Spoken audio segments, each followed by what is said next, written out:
Hey guys, welcome back. It is Homeschool Fellowship Friday, and I am sharing with you guys the pieces of curriculum that I am considering for next year.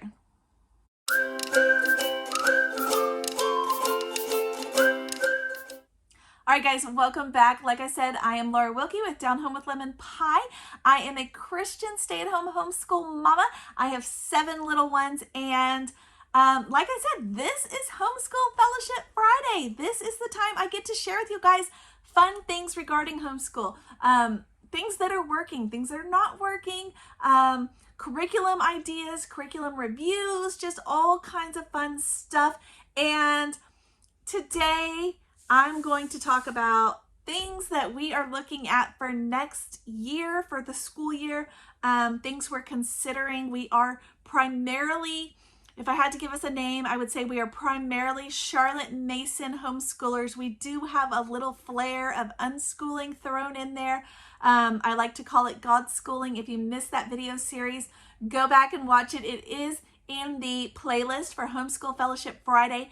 And in that we don't necessarily always stick to the plan. We go on rabbit trails, we take days off, we go on adventures, we do other things in that regard, not in the regard of us just not doing anything at all, which is what I think is often the misconception. So we have been doing Story of the World. I'm starting with history because it is the one that I have talked about the most, and we have been doing Story of the World. And few videos back I told you we were considering, we weren't sure if we were going to continue with Story of the World. We were thinking we probably were, and we have decided to not move forward with Story of the World. So we have a few reasons for that. You can go back and watch that video if you're interested in knowing all of that information as far as what we were seeing. I gave you my honest opinion of it and talked about the good, the bad, and the ugly, basically. So what am I looking for in a history curriculum? There are several things I'm looking for. I have a large range of ages in my home. My oldest will be heading into 7th grade.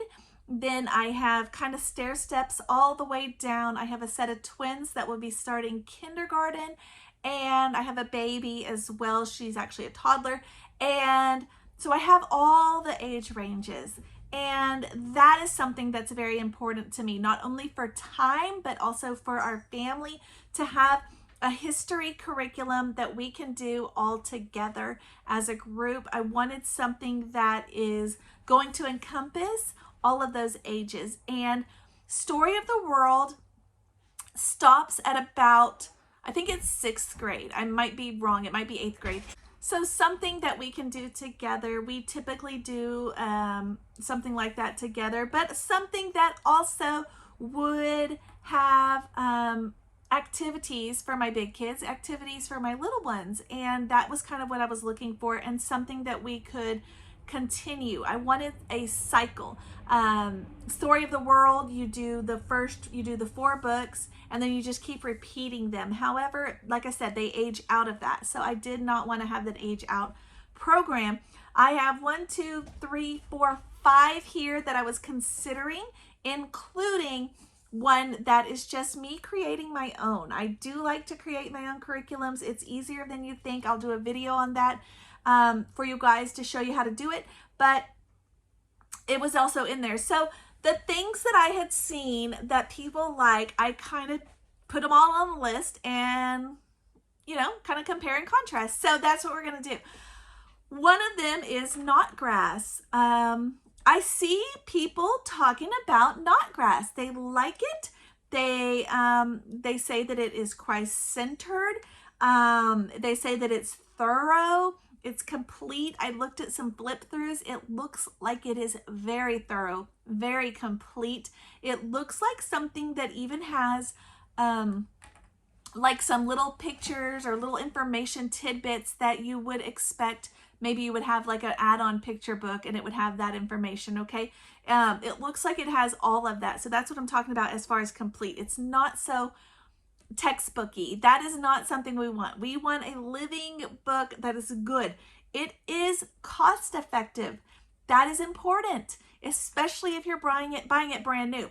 So it is cost effective. However, looking at Knotgrass again, the way that I'm noticing it works is in age groups. So you don't actually do it as a family, you do it in little groups. So your 1st to 4th graders would do this section or this book, and your 5th to 8th graders would do this book, and then above that, you know, this other stuff.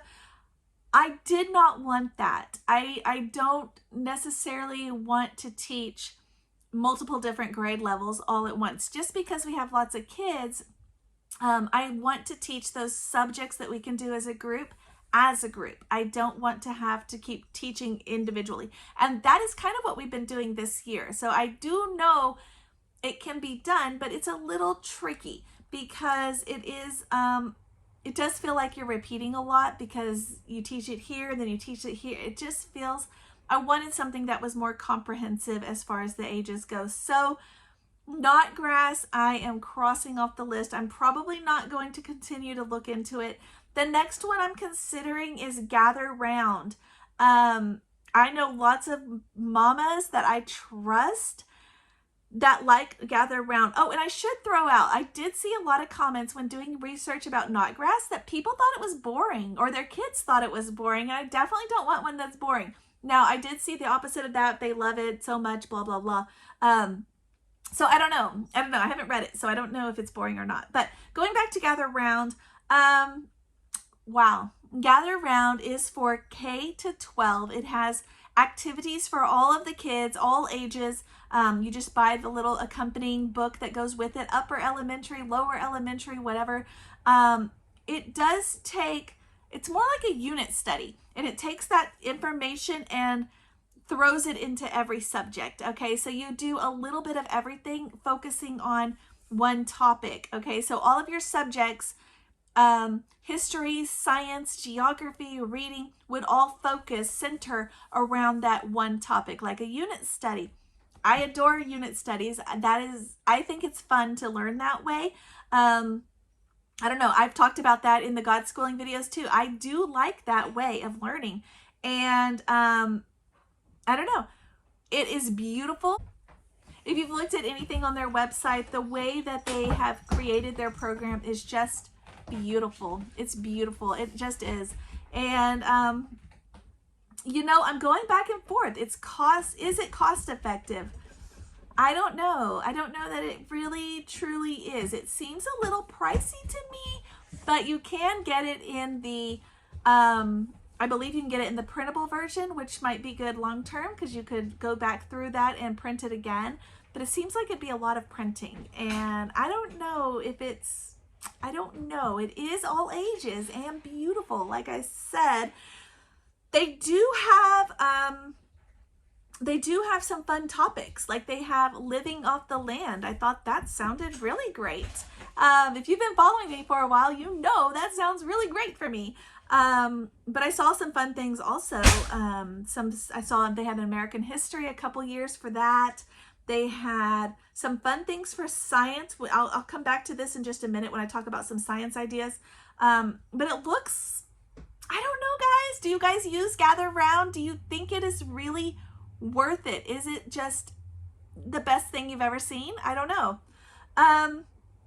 Something that I was really leaning towards, I can't decide, is Simply Charlotte Mason. I have used a couple things in the past from Simply Charlotte Mason, some of the science things, and I love that it's Christ-centered. I love that it is simple. Actually, their history program is Bible, geography, American history, and world history all together, and it's in 6 levels, I guess, 6 sections. And so you go through those 6 and then you repeat those 6.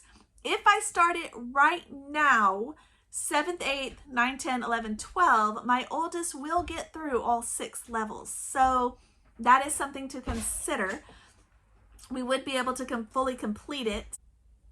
So I do like that that includes all of those subjects. There are some additional things you have to purchase to go along with those. So it's not just the one book, like the one history book. It's kind of a lot actually that you have to get. Plus you have to get the stuff that goes with the Bible section and the geography section. It kind of could be expensive.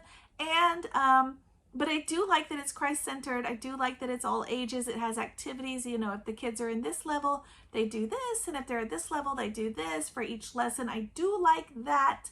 I don't know. The next one that I'm considering is Mystery of History. Have you guys used this one? It is 4 levels, like Story of the World. However, it is Christ-centered. It is... it does have all of the activities that can go with it on a disc, so you can print those. Story of the World had that, but it was in a separate book that you would purchase, an activity guide that went with it. So this has it as well in like a CD in the book or something. It does have like, so the things it has included are the book list, the timeline, mapping, other activities, like things you could make or craft ideas, that kind of stuff. I did see that it, and this is something I really, really liked about this program. I mean, really liked about it was that it compares historical events to events in the Bible. So you can see when, you know, this is when this guy did this, and this is how it's similar to this story in the Bible.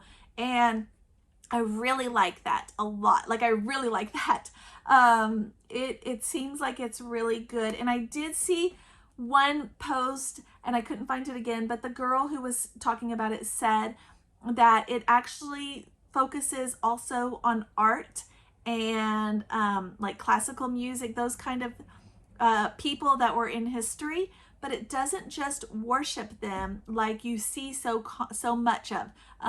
You see so much worship for, in particular, Leonardo da Vinci. Everybody loves Starry Night and all these things, but it gave you kind of a behind the scenes about it and some information about his preferences in not females, and some information about that was kind of enlightening, and I think it should be included. You know, when we study history, we need to not exclude some of that stuff.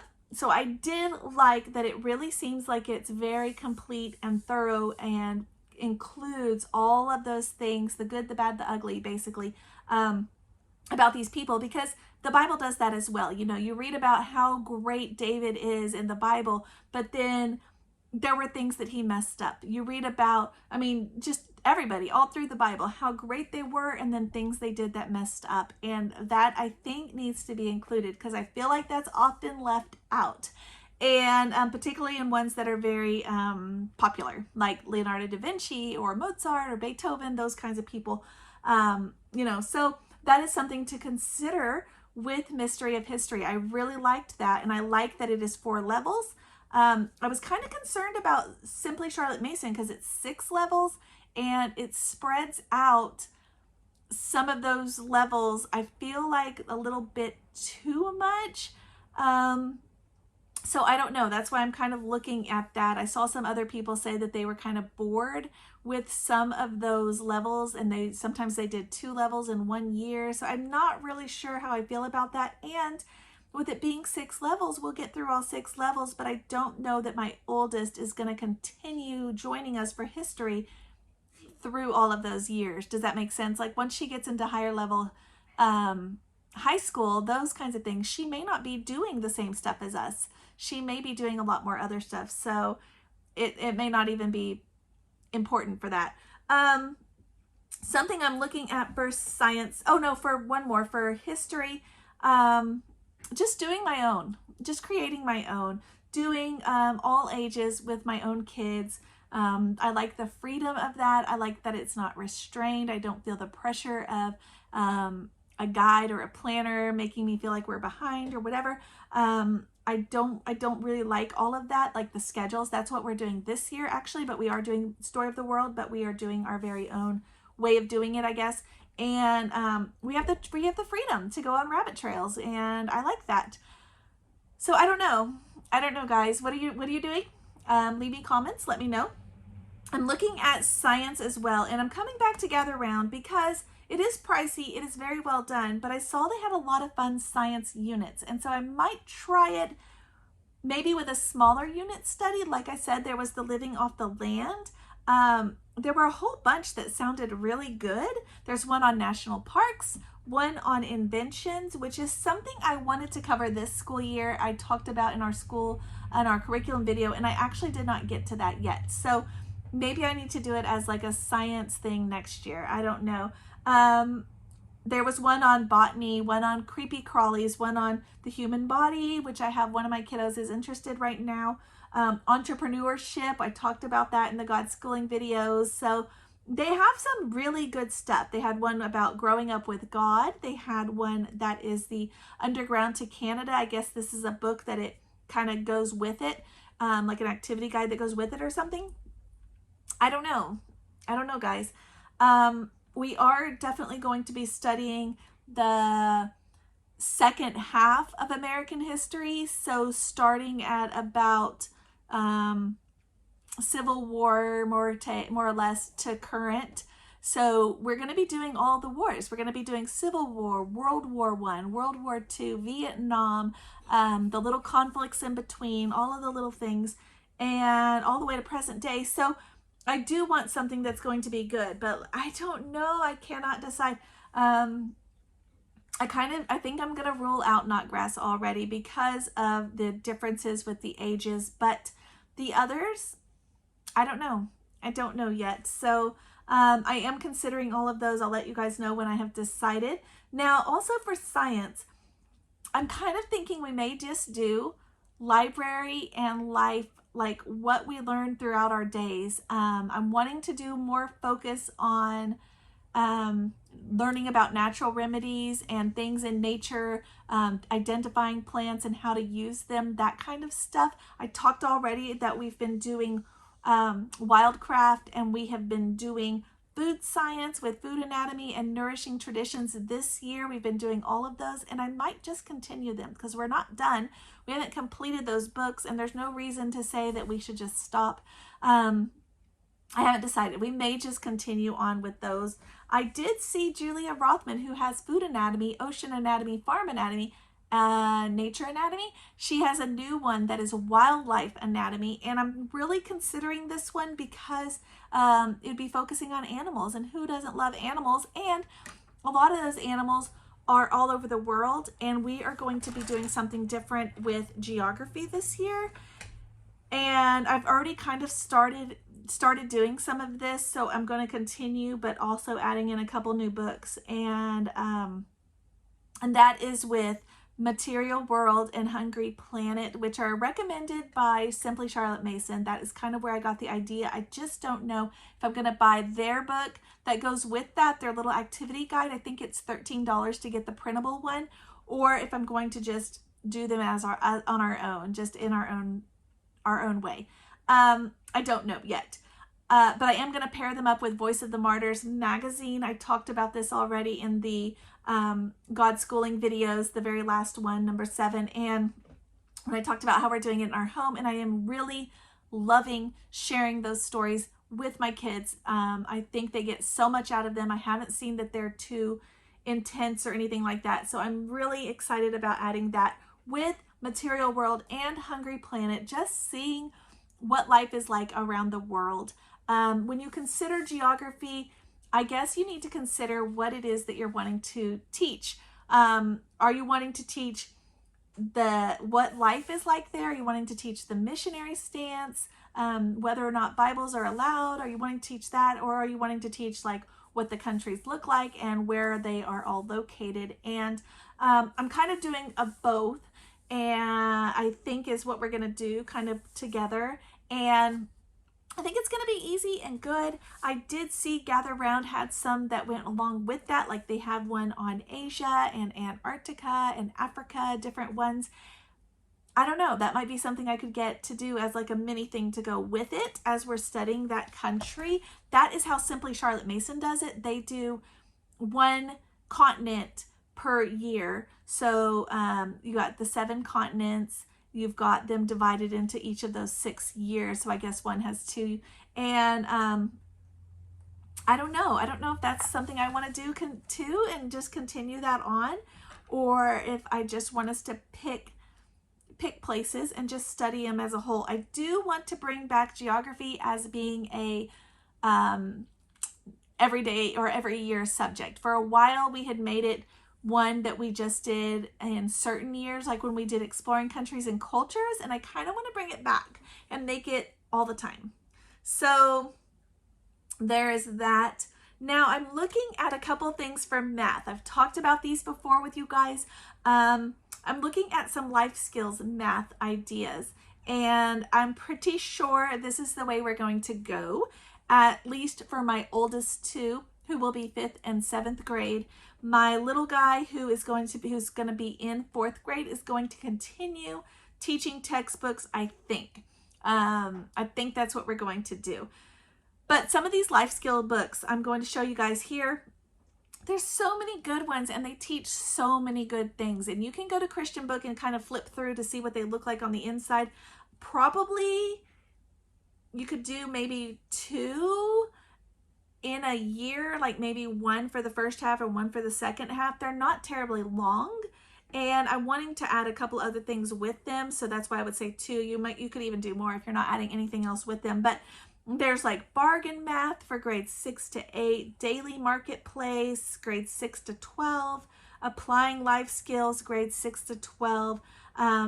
This one is schedules, directories, and guides, just learning how to read that kind of stuff. I talked about this also last Friday when I was talking to you guys about skills our kids should have before they leave our home, and all of this falls into that. Shopping around town, how to find the best deals, menu math, how to calculate tax, how much tax, just all of that. Department store is for grades 4 to 8. Labels and packaging, how to read that kind of stuff. What does it mean when it says this or that? I mean, just all kinds of good life skills, things that I don't know that, I know some math programs include it, but I like doing it as a whole, like as the whole thing. Now, a couple things I want to add with that I'm considering are perplexers. I love the logic puzzles and they're so good. And I just think they're good for teaching our brains how to think, how to figure things out. When I was a kid, we called it critical thinking skills, and just knowing how to, does this make sense? When someone tells you this, does it make sense like this? And there's another one, fallacy detective, that I'm also looking at. The same idea, like, does it make sense if they say this and then they say this? Do they all make sense? They can't all make sense. So figuring those out, it's very important for being able to defend your faith, because people are creative. And, like, for example, if evolution is real, then, and we all came from monkeys, why do we still have monkeys? Were those dumb monkeys that couldn't figure out how to evolve? Or what? See, these kinds of things don't make sense. Any of those. And when we talk about those kinds of things, I think we need to make it open for our kids so that they can fight back as well. So fallacy detective kind of teaches them that. Perplexers about logic and how to make your brain think. Just some good things to teach. So just good stuff. Looking at our Bible studies, we have been using Journey Through the Bible for a few years now. I really like it. We read straight from the real Bible, and then we read the passage that goes with that for Journey Through the Bible, and it kind of gives you some additional information, historical, or what life was like during that time or whatever. And I'm concerned, I don't know if I want to continue that at this stage, or if I want to do like through the New Testament, because we have almost completed the Old Testament. And I believe on Simply Charlotte Mason at this age they do, or at this level for the history, I think they do a study of Paul. And I thought, that is interesting. Maybe we should do like a a study on somebody like that, or just on the, I don't know, the apostles, or maybe, I don't know. I haven't decided. If you have something that you recommend for this kind of thing, I don't know. I don't know if I should just have something we do as a group, and then maybe mini devotionals that my bigger girls do on their own at quiet time. I don't know. Maybe I should just do the children's Bible that we read through. We have a bunch of options, and I don't know. I don't know yet. I am going to be incorporating Voice of the Martyrs, like I said, so it will be kind of together with geography, but I don't know yet how I'm going to proceed. We have been kind of wishy-washy with our journey through the Bible only this year, and probably just this last couple months, only because we got very bogged down with some of the longer books, and there wasn't anything in the journey through the Bible, and it just got very draggy. And so I feel like it kind of weighed us down and slowed us, and I feel like we need something to pump us up again and get us excited about it again. So I don't know yet what we're gonna do. I don't know how we're gonna proceed. Like I said, this is what I'm considering for Bible and math, geography, science, and history. These are the subjects we primarily do as a group.